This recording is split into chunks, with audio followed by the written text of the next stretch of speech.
Good morning, everyone. Welcome to Sunrise Extra. Thanks for tuning in. He was singing. The musical prelude. It doesn't have Hi, good morning. I just like to hum the tune. Dun, dun, dun, nice dun, little dun, music, dun, right? Well, it's our hold music while you wait. It is like elevator hold music. Yeah, it's kind of perfect. That's hilarious. Good morning, everyone. Happy Tuesday? Is it Tuesday? It is what day? Tuesday. I had to look. It's going to be tough this week because once we hit Thursday, everyone's going to be thrown off. It'll feel like the weekend. I know. It's only Thursday. Big holiday week. Tomorrow's your Friday. Tomorrow's our Friday. Wednesday. I know. Do you guys have crazy? You said you were sitting out on the back deck yesterday afternoon and not a feeling that there was any storm. I don't have time for the full story. I was drinking a beer. I sat with neighbors. The beer was purchased. I don't have time for the full story. The beer was purchased at Market of Choice. We learned quickly after buying the beer, like our sons were at baseball, so three of us dads decided to grab a beer. It's around 6:15. Buy the beer at Market of Choice, sit outside, and open the beer. And we were told you can't do that outside of Market of Choice. That's called an open container. Well, they actually opened it for us inside the place, inside the store, and we thought, okay. Oh, you're supposed to drink it at their little No, counter. then she came out and apologized, said we shouldn't have done that. You're not allowed to drink that here. Oh, so what did you do? You have to pour it out? No, we walked across the street to the post office and sat outside there and drank the beer. So you illegally Anyways, the point of this was I was having beers with neighbors yesterday at 6:15. Couldn't believe when I went home that like 12 miles away there was a tornado because it was completely calm where I was. Outside the city. You were illegally drinking alcohol out in the public. The post office. Yes, but I've learned my lesson. He didn't want to get into the whole story. Oh God! I learned my lesson there. He got into the whole story. Today. I learned my lesson. I won't do that again. This is the kind of content that you get on the show. We wouldn't talk about that on the TV program. No. Point being, I couldn't believe it was. I went with a red from. It's out of Tualatin. It's a little. It's called. Oh, geez, what the heck are they called? Someone probably knows it's watching. There's a brewery in Tualatin. Huh. Right there on Tualatin Sherwood Road. Starts with an A, I want to say. They make a fine red beer, and I had it yesterday under illegal circumstances. And meanwhile, don't incriminate yourself anymore. About 11.5 miles away, there was a tornado that struck northeast Portland. Yeah. Ancestry Brewing. Thank you. Did a viewer chime in with that, or was that your knowledge? Brian found it for us. Nice, good job. Thank you, Brian. So this tornado, it got really dark up in Clark County battleground area. Some parts of Vancouver were hit with heavy rain. We got rain, but But other than that, no. I mean, I could see the clouds rolling in, and you know, we had the windows open so you could hear it, but nothing crazy. We got hail like a week ago. 20 blocks from this tornado. Right. 20 blocks. Away. And we got crazy rain and hail, and like the trees were, you know, like moving around. But I had no clue until I was watching. We were eating dinner and we were watching Channel 8, and Mike Benner was like, "Breaking news from Northeast Portland." And we're like, "Oh," and you're like, "What? What's going on?" And I was like, "Oh crap, this is like." But you didn't have any down tree limbs or anything like that? No, I mean, it just was on the ground for that, you know, I think it was a 6-block span on Northeast going. Yep. So pretty crazy. So our question this morning, if you guys are just tuning in to watch, was what's kind of the craziest like weather event that you remember in the Northwest? And let's see, Todd already weighing in on Facebook says the 1972 tornado in Vancouver was a memory I'll never forget, even if I was only 6 years old. Hi, Kevin from Milton Freewater. Thanks for saying good morning. Stanford saying Drew Carney on fire this morning. Just admitting all kinds of stuff. Somebody else on Facebook, before Rod's going to come in and obviously talk about what all these comments. Did you read Richard's already, Nina? Richard Kennedy, the Columbus Day storm? Oh, no. What does he say? Just, the Columbus Day storm was his. She just gave you the whole comment. That was it. But yes, but Rod's here. Oh, okay, I was just going to read, Linda here on Facebook said, I would have to say the Christmas flood of 1964 is her most memorable one. We've got, go on Facebook, and yeah, comment, what is your most memorable storm that you remember? And Rod, I will flip it back to your weather. I thought this was a good topic, Nina, because I would always say that the Pacific Northwest, generally speaking, a very calm weather area of our country and really of the world. I mean, you hear about all the hurricanes on the southeastern side of the United States and earthquakes around the world. Tornadoes in the Midwest, not normally here. Yeah, I know you're saying they're picking up in regularity, but still, for the most part, generally speaking, sort of a rare-ish occurrence. Well, I think that what's rare is strong tornadoes. We're all of a sudden getting these EF0 is the lowest classification, generally talking about winds 70, 80 miles per hour. Not that unlike what you get with a really bad severe thunderstorm, but we're getting one of these on average every year now. When you say we, you don't mean meaning Portland, Salem, Vancouver, right. Okay. Over at the beach in our immediate Northwest Oregon up through Southwest Washington area. Here's a picture of, you can see there's definite rotation, the swirling of the clouds. This is video. I think this is video, isn't it? Right here from last night. And remember, a tornado, you don't necessarily see the funnel. The funnel sometimes can be invisible. It depends on what's around for that funnel to pick up. It's a mixture of dirt and things like that that give it the darker and darker look. But you would, I think this is correct, always see, if you look up at the base of the clouds, you would always see noticeable circulation, which you could see right here in this picture. If you just took out a pen, you could draw circles starting at the middle of that picture. It's definitely ominous looking if you were to look up in the sky. So, okay, so go through, I mean, EF0 is obviously the lowest level, but still, a technical tornado. Well, yes, and again, the ones we've had have generally had 70-mile-per-hour peak winds to about 80 miles per hour. With that type of damage, you get kind of what we saw yesterday. You get some trees uprooted, some smaller trees perhaps blown over. You can have a little bit of roof damage. I think we had a twisted gutter. Maybe your fence gets damaged. Trampoline gets picked up and blown around. We had that in the tornado a few years ago up in Battleground, where we had people's lawn furniture that was picked up and blown out. But that did a lot of damage. Typically, as long as people are aware, they look up and they go, Martha, this looks bad. We better get inside. Typically, you don't have injury. Doesn't mean you can't, but typically you're fortunate and people take shelter, and it's not a strong enough storm to knock down the shelter that they're actually in. So that's good news. This storm started off as a thunderstorm cluster in Washington County, generally in the 4 o'clock hour yesterday. Then it held together, moved north of downtown Portland, 5:23 to 5:30. It was a 6 minutes, or 5:24 to 5:30 was a 6 minutes of EF0 tornado strength north of downtown Portland, and then moved up into Clark County. Had lots of reports of hail. You're seeing some of that here. Weather Service at around 6 o'clock roughly last evening came out with the call for no mention of a tornado at that time, but mentioned that radar is indicating perhaps up to dime-size hail. And here's some of the heavier rain. PDX had 54 1/100ths of an inch yesterday, which was good enough for to set the record out at the airport for rainfall for the date yesterday, by the way, on July 1st. And we mentioned earlier in the show, it's interesting. Can we go bring up weather 1 or weather 2, whatever shows my, let's go over weather here. 1, weather 2. Wow, we have these different weather How many computers. weathers do we have? So is Nina coming over with me? So what I want to point out here, this is 5:32 on the radar. I backed it up to last night. So at this point, we believe the actual tornado had lifted up and was no longer with us. But here's downtown Portland. See this little sliver of yellow? This is the area, that little orange. This is the area north of downtown that produced the tornado. It was not this big massive area up here, and that's common. So what the heck is that? That looks like, the eye of the storm. Yeah, this is a hail shaft, likely producing some hail, maybe according to the National Weather Service, could have been some dime-size hail. A lot of lightning eventually connected with this, probably in the heaviest rains. Typically, you would get the tornado, like this shows, on the south bit of the main storm complex. And if you're at your house, the timeline would go, wow, you're getting lightning, enough that it catches your attention. Now you're getting heavy, heavy rain. Now you're getting large hail. And then after all of that is when the tornado would come. That's not always that order, but that's typical, I think, what you would see. And again, here we are, another case. It was just on the south end of where most of the action was in terms of the hail and the worst of the lightning and everything else, that this tornado popped down. And look at Hillsborough, all the lightning strikes. We saw that house fire that they think may have started from one of the lightning strikes. I know at 5 o'clock I posted, I just got home yesterday afternoon. The first time I looked at the weather was 5 o'clock, just happened to be, and we saw these storms forming out in Hillsborough, and I put a post on my KGW Rod Hail Facebook page, thunderstorms, and followed that up with the Weather Service statement of dime-size hail potentially. But this is where it all started, and then it all moved, and these storms kept coming.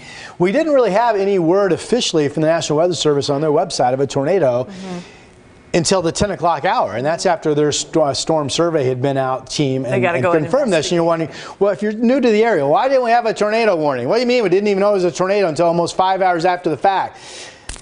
The bottom line is that's not that unusual. This little, you can kind of make the argument there's a little bit of a tail here, what we would call a hook of the storm. But we don't get the type of dynamics that just jump off of the sheet as a weather forecaster, even if you're looking at Doppler radar as a trained operator.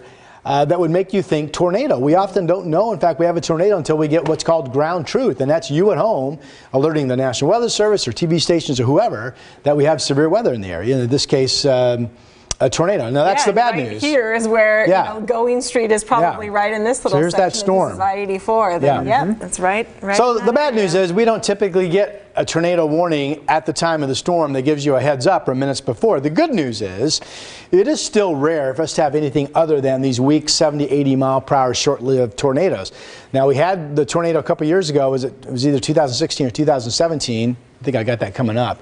In Manzanita, that was stronger. This is great. This is Mammatus clouds. I never can say it right. This is up, if you don't know how to say it, I don't know how to say it. I definitely don't. This is in Klamath. Cool, though. But it looks like the clouds are boiling. Marshmallow clouds. So this is a typical severe weather signature that tells you there's a lot of instability, a lot of wind currents bouncing up and down, vertical and downdrafts of wind in these clouds overhead. Real good heads up that there could be some hail. Renee caught that one up in Klamath. Like the 34 pack, I wish. I'm actually getting word now that it's actually pronounced mammatus. That's Latin for the term meaning burnt marshmallows. I'll go with that. Who knew? Who knew? And of course, lightning up in Walnut Grove. And just real quick, the stats. Don't joke about the weather. Don't joke about the weather. I was serious. 80 miles per hour, 524 to 530. He was on the ground 6 minutes. Damage path was a mile, 40 yards wide. Here's the graphic I wanted to get to.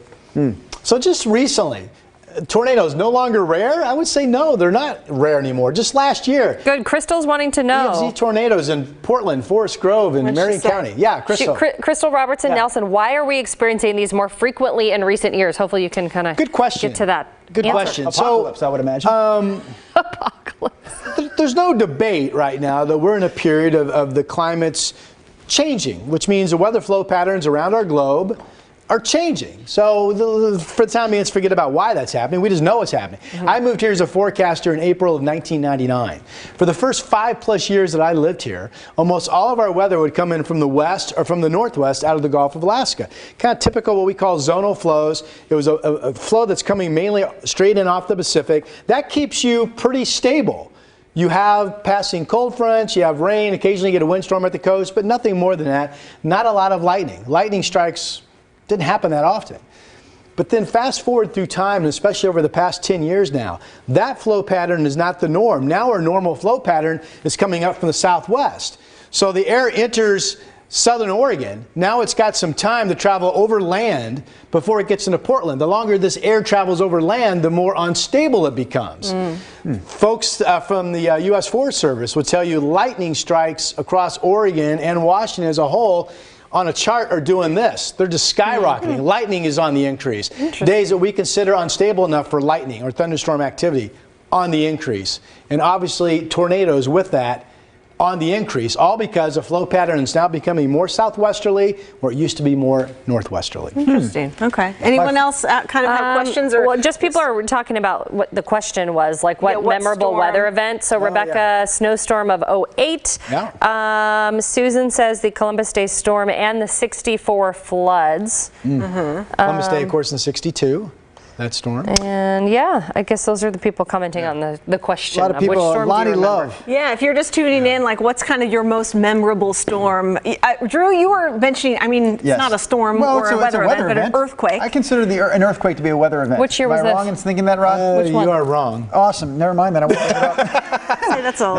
It's inside the core of Earth. Weather's above the ground. Now you're dealing within the ground.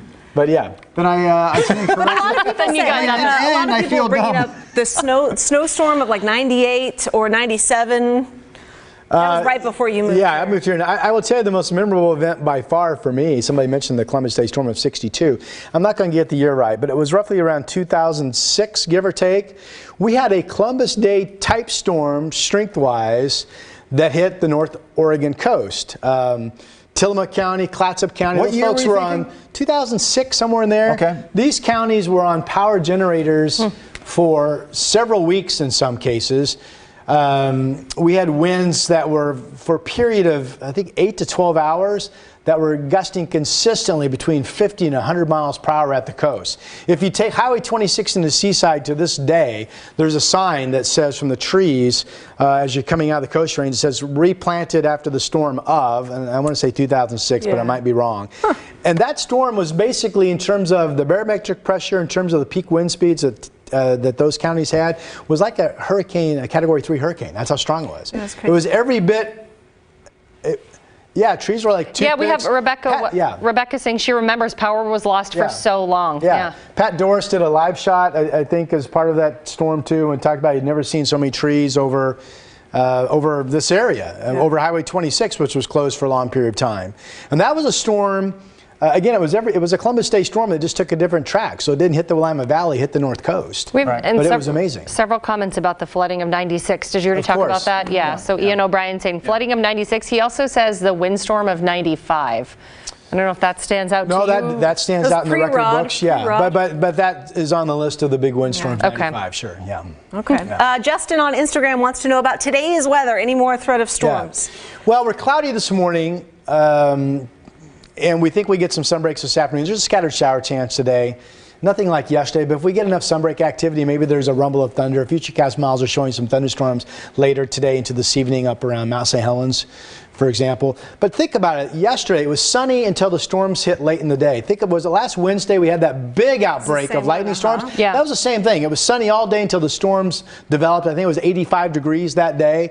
So when you start off cloudy, that's your visual clue. You're in a far more stabilized atmosphere than if you had all day of sun to kind of boil things up and for the storms to rip. So it would be unusual to have these types of severe storms after a day that has a marine layer to start with, which is what we have this morning. So a little calmer today. All right. I wanted to chime in with my weather story. It turns out that an earthquake is not a weather story, so the earthquake of 2001 does not qualify. But I will point this out. Catherine chiming in saying, Catherine, perhaps a new viewer to the stream, saying, what's with all the cell phones?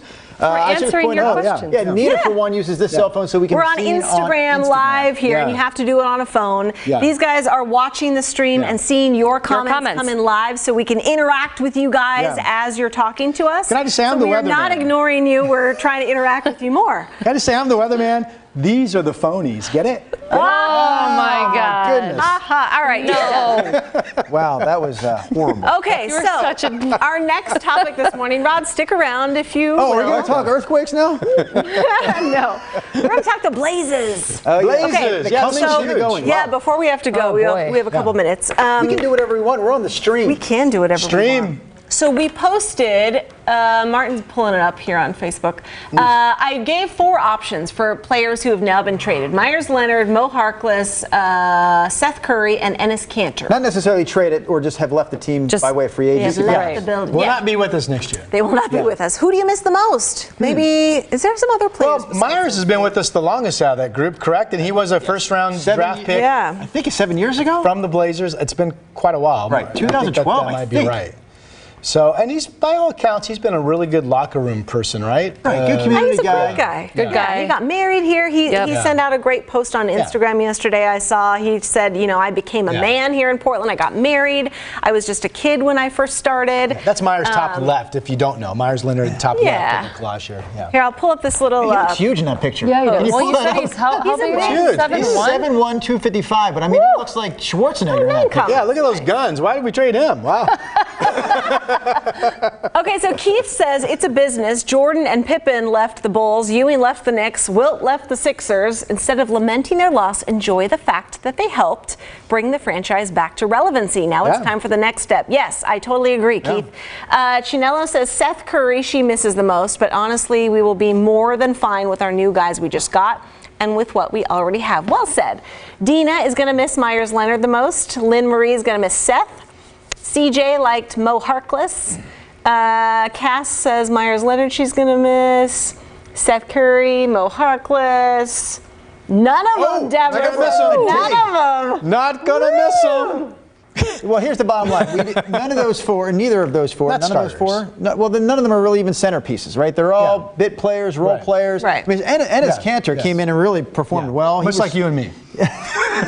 What, bit players are performing well? No, bit players. Bit players. But the rest of them, I mean, Meyers Leonard, as nice a guy as he was and as great as a locker room presence as he was, did wonderful things in the community. Never lived up to that pick in the draft that he was selected with. I think he was the 11th overall, first round pick. Out of the University of Illinois. And they gave him all the money, they gave him all the opportunities, and he was never really able to cash in on that. No, he both on the defensive and the offensive side of the ball. And Seth Curry, honestly, when they picked up Seth Curry, I didn't think he was going to provide anything for this team last year. He actually turned out to be quite a valuable player in that small role of his. Shooting streaks, didn't he, for us? Yeah. I love Kyle here on Twitter. He was responding on Twitter to us. Correct answer is none of them will be missed. They're gone. Ouch. Love now goes to the new incoming players. Don't let the door hit you on the way out. Harkless was one of the more frustrating, right? Because he did have talent. He would have more so than even Meyers. He had flashes of brilliance. Yeah. But he could never sustain that over. Who's that, Mo Harkless? Yes, he Mo played well. Harkless. I liked him. But in the playoffs, so this is true, isn't it, Drew? Our bench was a large part of our success. There was always somebody in the playoffs that were stepping up. Cantor had some big games. Myers had that one huge first half. Rodney Hood. He went nuts. And Rodney Hood, So they re-signed Rodney Hood. He is coming back, and he's not expected to be a starter, I guess. He's expected to be maybe first guy off the bench for the Blazers, providing that spark again next season. But Rodney Hood was a great find last year, and now the hope is that he can just continue that. Yeah. What's his first name again? Rodney. Boy, just a really nice young man. Rodney. Never met a Rodney I didn't like. Oh, man. Take my wife, please. All right. You guys evidently like talking weather more than sports, so Rod is happy about that. How about that? Less sports, Rodney more Hill, earthquake weather, somebody more says. popular than Rodney Hood. Wow. But I'll be curious for people to chime in. Were you just absolutely shocked, stunned, whatever you want to use, when you heard in the news how there was a tornado in Portland? Because I didn't know this. Honestly, I went to bed last night around 7 or 7:30. There wasn't anything out on it yet from the Weather Service. I didn't know there was a tornado until about 2:45 this morning when I'm doing my morning weather look at what's going on. Funny. And it struck me as odd in that I'm no longer surprised when I see that headline, because we are getting these weak tornadoes seemingly every year now. Yeah. Just the word tornado just doesn't, Yeah, it's still very unusual in this area. I mean, when you say it's EF0, you're like, oh, it's nothing It's not compared much, to where anyone else. But take this. I mentioned a changing weather flow, a climate that's showing some change for us. All of a sudden, we're getting. Go back 10, 15 years ago, lightning started to catch the Forest Service's attention because the number of lightning strikes were increasing in our area. Now, if you just go back the last 5, 6 years, all of a sudden tornadoes are catching our attention because we're getting these EF0s almost every single year. If you were to fast forward 5, 10 years down the road, are all of a sudden our EF0s now becoming EF1s, EF2s? Who knows? But the trend is upwards for us in all of these severe weather categories right now, which is a bit alarming, obviously. Yeah, weird. Yeah. All right, you guys, thank you so much for tuning in to Sunrise Extra. We are talking about the hot topics every morning live at 7 a.m. and whatever you guys want to talk about. So that's why we are on the phones. We're interacting with you. Yes, the phonies over here. Yes, Thank you for holding the phone so that our followers can see us on Instagram. Yeah, on Instagram. All right, we will see you tomorrow. Bye, you guys. Have a great day.